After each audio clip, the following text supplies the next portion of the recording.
محبت کا پہلا تقاضا یہ ہے کہ آقا مدنی صلی اللہ علیہ وسلم سے محبت کرنے والا، اس کی محبت کا تقاضا یہ ہے کہ وہ قرآن کی تلاوت زیادہ کرے گا، وہ 5 وقت کی نماز جماعت سے پڑھے گا، وہ درود پاک کثرت سے پڑھے گا، استغفار کثرت سے کرے گا۔ آپ نے چلنے میں اٹھنے میں یہ دیکھے گا کہ میرے آقا مدنی صلی اللہ علیہ وسلم کس طرح چلتے تھے، کس طرح بیٹھتے تھے۔ آپ بحیثیت شوہر کس طرح اپنی بیویوں کے ساتھ زندگی گزاری، میں بھی اس طرح زندگی گزاروں۔ آپ بحیثیت، آپ اگر استاد ہیں تو آقا مدنی صلی اللہ علیہ وسلم کو دیکھیں کہ وہ سب سے بڑے استاد ہیں، انہوں نے اپنے شاگردوں کے ساتھ کیسی زندگی گزاری۔ اگر آپ والد ہیں، آقا مدنی صلی اللہ علیہ وسلم ایک والد کی حیثیت رکھتے ہیں، انہوں نے اپنے بچوں کے ساتھ، اپنی بیٹیوں کے ساتھ کس طرح زندگی گزاری۔ محبت کا جوش تو نظر آئے گا، بیٹیوں کو میراث نہیں دیں گے، بیٹوں کا نکاح جلدی نہیں پڑھوائیں گے، بیٹوں کے نکاح کے حوالے سے سنجیدہ نہیں ہوں گے۔ تو یہ بات یاد رکھیے، اگر آپ آقا مدنی صلی اللہ علیہ وسلم سے محبت کا دعویٰ کرتے ہیں تو محبت کا تقاضا یہ ہے کہ 5 وقت کی نماز کا اہتمام کیا جائے، کمزور لوگوں کے لیے آواز اٹھائی جائے۔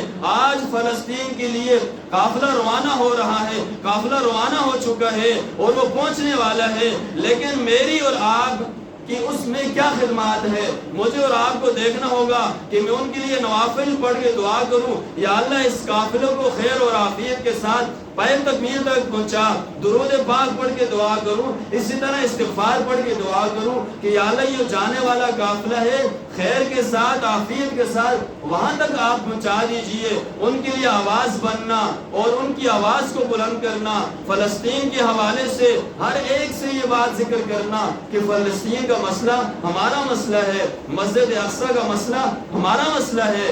تو میں اپنے موضوع کو سمیٹتا ہوں۔ آج کا ہمارا عنوان یہ تھا محبت رسول صلی اللہ علیہ وسلم، اس کے تقاضے۔ اس کے تقاضوں میں سب سے بڑا تقاضا یہ ہے کہ ہمارے سر سے لے کے پاؤں کے ناخن تک سنت رسول سے مکمل طور پر ہم سجے ہوئے ہوں۔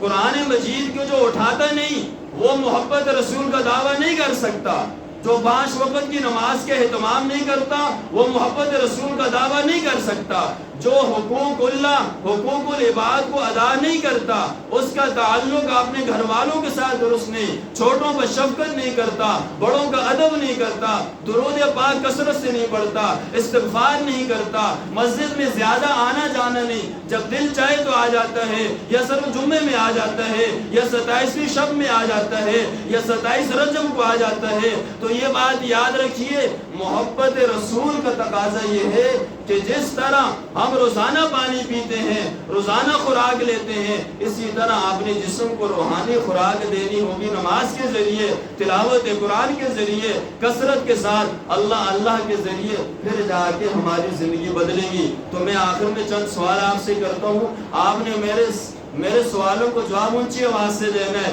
اس ساری کائنات کو بنانے والا کون؟ زور سے بولیے۔ مشکل کشا کون؟ اللہ نہیں، صرف اللہ ہی۔ کیوں؟ اس لیے کہ جو بیوی یہ کہ میں تیری بھی ہوں، وہ بیوی چل نہیں سکتی، کہنا یہ ہے اللہ ہی۔ ایاک نعبد و ایاک نستعین۔ مشکل کشا کون؟ زور سے بولیں، مشکل کشا کون؟ حاجت روا کون؟ سجدے کے لائق کون؟ کاموں کو بنانے والا کون؟ بگڑی بنانے والا کون؟